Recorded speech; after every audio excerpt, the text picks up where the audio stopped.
பிஸ்மில்லாஹிர் ரஹ்மானிர் ரஹீம். தயவு செய்து மன்னிக்கணும் கேட்கிற கேள்விக்கு. எங்களுக்கு தெரியா இஸ்லாமை பற்றி முதல் அவங்கள்ட்ட கேள்வி கேட்கப்படும். இஸ்லாமில் தப்பு செஞ்சால் கல்லால் எறிவது சரியாது, இல்லை பிள்ளையாண்டு கேட்கணும். மற்ற தப்பு செஞ்சால் கழுத்து வெட்டுறது இஸ்லாமில் இருக்குதான், குரான்ல இருக்குதாண்டு கேட்கணும். அவ்வளோதான் சந்தேகம். மன்னிக்கணும். ஸ்ரீதர், ஆமாம், ஸ்ரீலங்கா.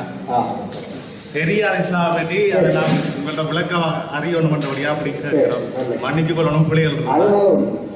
சகோதரர் ஸ்ரீதர், இலங்கையை சார்ந்த ஸ்ரீதர் அவர்கள் இஸ்லாத்தில் கல்லால் எறிந்து தண்டனை கொடுப்பது, கழுத்தை வெட்டுவது, இது போன்ற தண்டனைகள் இஸ்லாத்திலே இருக்கிறதா அப்படின்னு கேட்டிருக்கிறாங்க.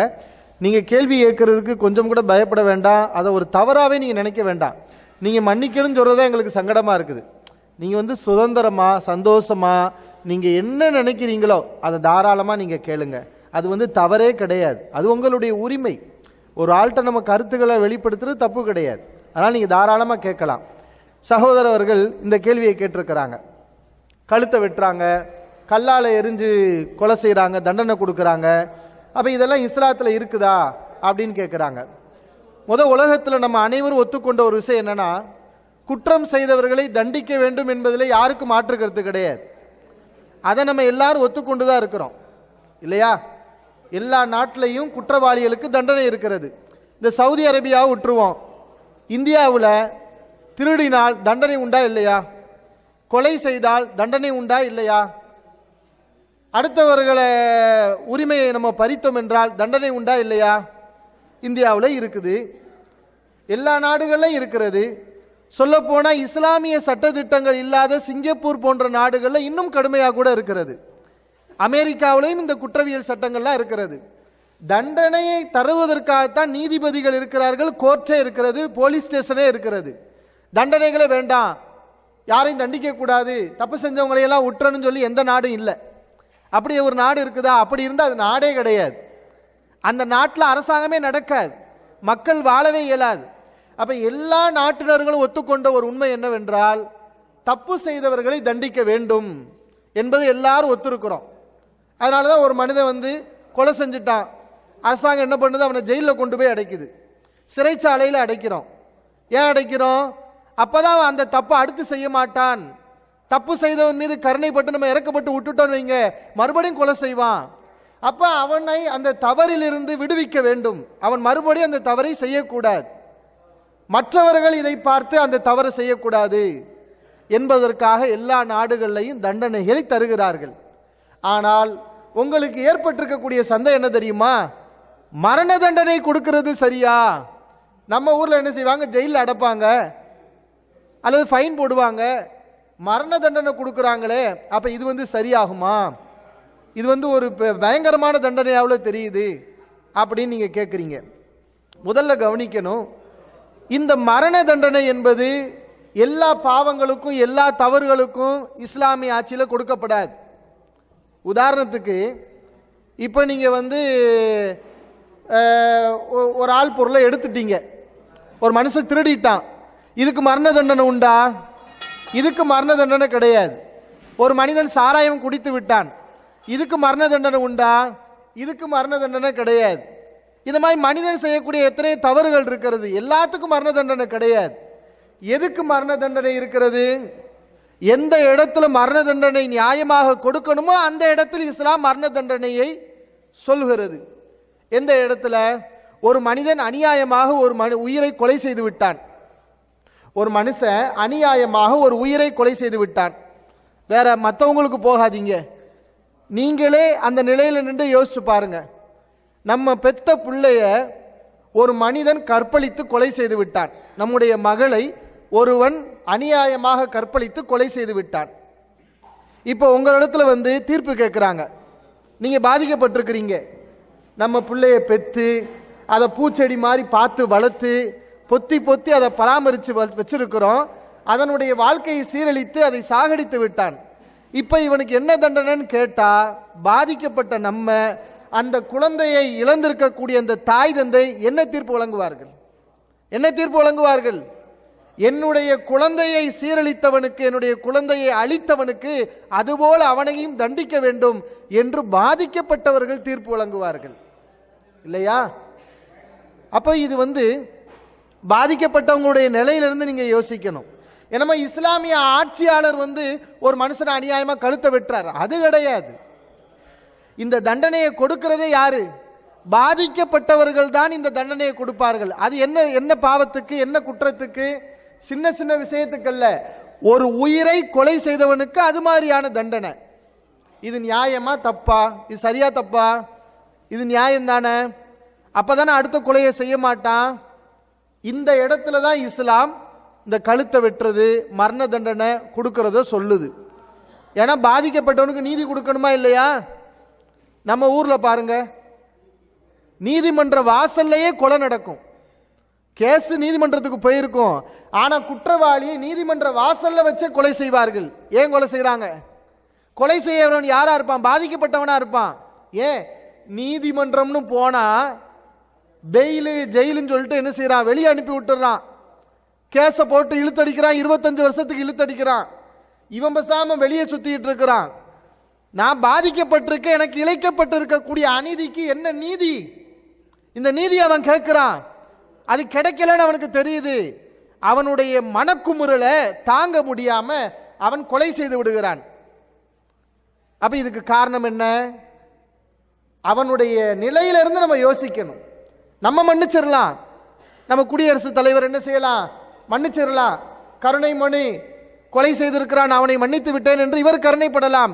இவருடைய மகனை கொலை செய்தால் இவர் கருணை காட்டுவாரா?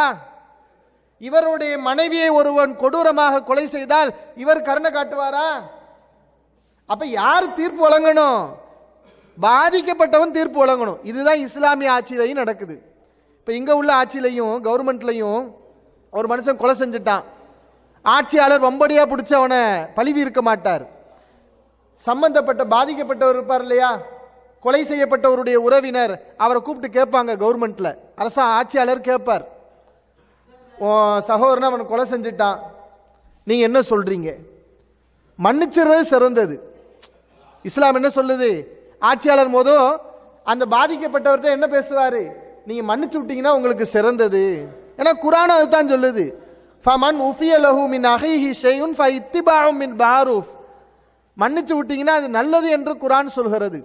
அப்ப பாதிக்கப்பட்டவர் என்ன செய்வார்னா, நான் மன்னிக்க மாட்டேன், மன்னிச்சு விட்டா நல்லது, சரி போ நான் இறைவன்ட்ட பார்த்துக்கிறேன் என்று அவர் மன்னித்து விட்டால் அது நல்லது. ஆனால் பாதிக்கப்பட்டவர் நான் மன்னிக்க மாட்டேன், கண்டிப்பா இவருக்கு மரண தண்டனை கொடுத்தே ஆக வேண்டும் என்று அவர் முடிவு செய்தால் அப்பதான் இஸ்லாமிய ஆட்சியாளர் இந்த தண்டனையை கொடுப்பார்.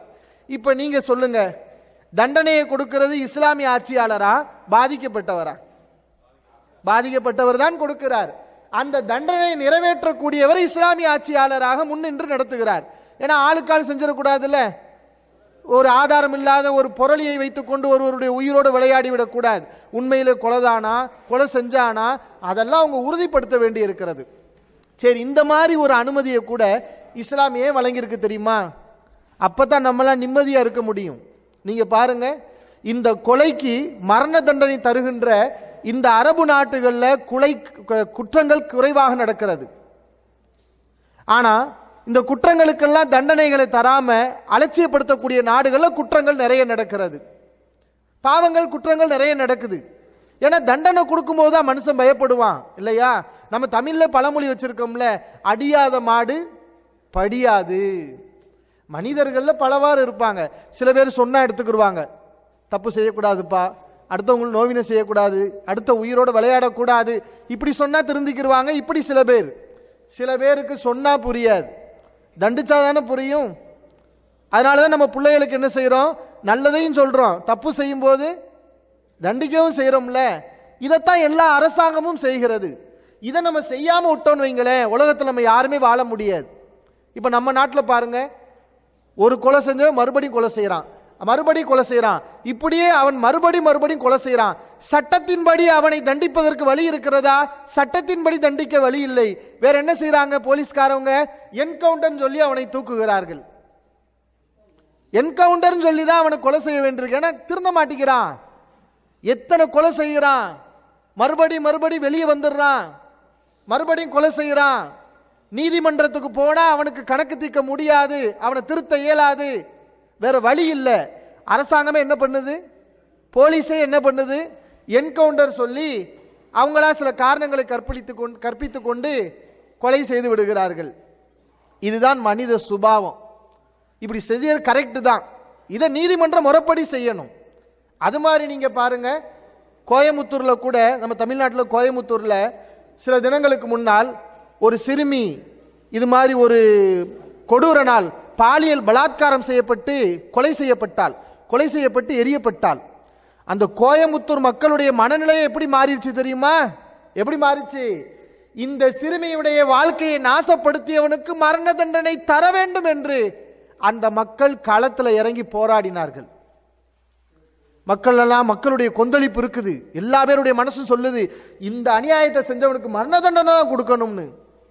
கடைசியில் போலீஸ் என்ன பண்ணுச்சு தெரியுமா? அவனை என்கவுண்டர்ல போட்டாங்க. போட்டோனே மக்களுக்கு கொண்டாட்டத்தை பார்க்கணுமே, பாதிக்கப்பட்ட அந்த மக்கள் கோயமுத்தூர்ல மக்களுக்கு சுவீட்டு வழங்கி, இனிப்பு வழங்கி அந்த நாளை கொண்டாடினார்கள். அப்ப அந்த நேரத்தில் தான் ஒவ்வொருவருக்கு இந்த சிந்தனை வருது. எந்த நேரத்தில்? சும்மா இந்த நேரத்தில் அந்த வெட்டுறது மட்டும் பார்த்தோம்னா அநியாயமா வெட்டுறாங்களே, உயிர், இதுதான் தெரியுது. உன் ஊர்ல இது மாதிரி ஒரு பாதிப்பு நடக்கும்போது, அதை நம்ம கண்ணால பார்க்கும்போது, அப்பதான் நமக்கே அது வரும், என்ன மனக்குமுறல் வரும், இந்த தப்பை செஞ்ச மரண தண்டனை தான் கொடுக்கணுங்கிறது மனித இயல்பாக வெளிப்படும். அப்பதான் நம்ம சுத்தி இருக்கிறவங்களாம் ஒழுங்கா வாழ முடியும். இவனுக்கு இறக்கப்பட்டு நம்ம விட்டோன்னு வைங்களேன், பாதிக்கப்பட்டவனுக்கு அவனுக்குரிய உரிமையை கொடுக்கலன்னு வைங்களேன், என்ன நடக்கும்? எல்லாரும் கிளம்புவாங்க. அவன் இஷ்டத்துக்கு என்ன செய்வான்? சங்கிலியை பறிச்சுட்டு இழுத்துட்டு போவான், மூஞ்சில ஆசிட்ட ஊத்துவான். இப்படிலாம் நடக்குது. அப்ப இதை எப்படி தடுக்கிறது? நம்ம எல்லாரும் ஒத்துருக்கிறோம். ஒரு நாய், நம்ம வசிக்கக்கூடிய பகுதியில் ஒரு நாய் இருக்குது, அது நம்மளை கடிக்குது, அதுக்கு வெறி கிளம்பிருச்சு, நம்மள ஒரு நாள் கடிச்சு போட்டு, நம்ம பிள்ளைய கடிச்சு போட்டுருச்சு. இப்போ என்ன செய்வோம்? நம்ம நாயை இனிமே கடிக்காதேன்னு சொல்லி அந்த நாய்க்கு தடவி கொடுப்போமா? அந்த நாய்க்கு இறக்கப்பட்டு, நாயை ஏன் கொல்ல வேண்டும் என்று இறக்கப்பட்டு அந்த நாயை விட்டா நாய் என்ன செய்யும்? அடுத்த நாள் இன்னொரு பிள்ளையையும் கடிக்கும், உங்களையும் சேர்த்து கடிக்கும், அந்த எஜமானையும் சேர்த்து கடிச்சிடும். அப்ப அறிவாளி என்ன செய்யறோம்? நம்ம அந்த நாய்க்கு அந்த வெறி வந்துருச்சா, உடனே அந்த நாயை என்ன செய்யறோம்? நம்ம கொலை செய்யறோம். எதுக்கு கொலை செய்யறோம்? அப்பத்தான் சுத்தி இருக்கக்கூடியவர்கள் நிம்மதியாக வாழ முடியும். இதைத்தான் குர்ஆனும் சொல்கிறது, வலக்கும் ஃபில் கிஸாஸி ஹயாத்துன் யா உலில் அல்பாப். அறிவாளிகளே, இந்த பழிக்கு பழி வாங்குற சட்டத்துல உங்களுக்கு வாழ்க்கை இருக்கிறது, அப்பதான் குடிமக்கள் நல்லா வாழ முடியும். நம்ம ஊர்ல ஜெயிலுக்கு பேர் என்ன தெரியுமா? என்ன? மாமியார் வீடு. ஜெயிலுக்கு பேரு மாமியார் வீடு. ஏன் மாமியார் வீடு வச்சிருக்கிறாங்க? 50 தடவை திருடி இருப்பான், 51வது தடவை மறுபடியும் திருடி இருக்கிறான். 50 தடவை அவனை தண்டிச்சிருக்கிற, உன் தண்டனை அவனை திருத்தலையே. ஏன்னா நம்ம தண்டனை அப்படி இருக்கு. என்ன தண்டனை? அவனை ஜெயிலில் கூப்பிட்டு மணி அடிச்சா சாப்பாடு, சாயங்காலம் சுண்டல், ஒரு சினிமாவையும் போட்டு விடுறோம். இது போதாது, சிக்கன் 65 வேற கிடைக்குது. வெளியில இருந்தா கூட இதெல்லாம் கிடைக்காது, உள்ளக்கு இருந்தா அம்புட்டும் கிடைக்குது. அதனால அதுக்கு பேர் மாமியார் வீடுன்னு வைக்கிறாங்க. அப்ப இது எவ்வளவு பெரிய அநியாயம்! பாதிக்கப்பட்டவனுடைய பணத்திலேயே அவனுக்கு சாப்பாடு வசதிகள் அனைத்தும் செய்து தரப்படுகிறது. அப்புறம் 50 திருட மாட்டான், 61வது கொலையை செய்ய மாட்டான். அதனாலதான் இஸ்லாம் மக்கள் எல்லாம் வாழ வேண்டும் என்பதற்காக பாதிக்கப்பட்டவருக்கு இந்த உரிமையை வழங்கி இருக்கிறது. ஏன் நம்ம நாட்டில், இந்திய நாட்டில் இந்த சட்டத்தை நிறைவேற்றலையா? யாருக்கு மரண தண்டனை கொடுக்குறாங்க? சம்பந்தம் இல்லாதவர்களுக்கெல்லாம் என்ன செய்யறாங்க? மரண தண்டனை கொடுக்கத்தானே செய்யறாங்க. அந்த அடிப்படையில் தான் இந்த மரண தண்டனை என்பது இந்த நாட்டிலே சட்டமாக்கப்பட்டிருக்கிறது. அதுக்கு காரணம் மக்களுக்கு பாதுகாப்பு இருக்க வேண்டும். குற்றவாளிகள் அந்த குற்றத்தை இனி செய்யக்கூடாது. இதை பார்க்கும்போது இன்னொன்னு பார்க்கலாம். நீங்க இந்த அரசாங்கத்தில் இந்த மரண தண்டனை கொடுக்குறாங்கல்ல, எப்படி கொடுப்பாங்க? ஒளிஞ்சு மறைச்சு கொடுக்க மாட்டாங்க, பப்ளிக்ல வச்சு கொடுப்பாங்க. ஏன் பப்ளிக்ல வச்சு கொடுக்கறாங்க? இந்த தப்பு செய்தால் உங்களுக்கும் இதுதான் கதி, அதனால யாரும் இந்த தவறு செய்யாதீங்க, அடுத்த உயிரோடு விளையாடாதீங்க, அடுத்தவன் பல்ல உடைச்சா ஓன் பல்லு உடையும், அடுத்தவனுடைய கண்ணை அநியாயமா குத்துனா ஓன் கண்ணை குத்துவோம், அடுத்தவனுடைய உயிரை நீ அற்பமாக மதித்து நீ அவனுடைய உயிரோடு விளையாடினால் உனக்கும் அது மாதிரியான தண்டனை கிடைக்கும் சொல்லும் போது எல்லாரும் பயப்படுவாங்க, கோபத்தை அடக்குவான். அந்த ஒரு நன்மைக்காகத்தான் இஸ்லாம் இந்த சட்டத்தை ஏற்படுத்தி இருக்கிறது.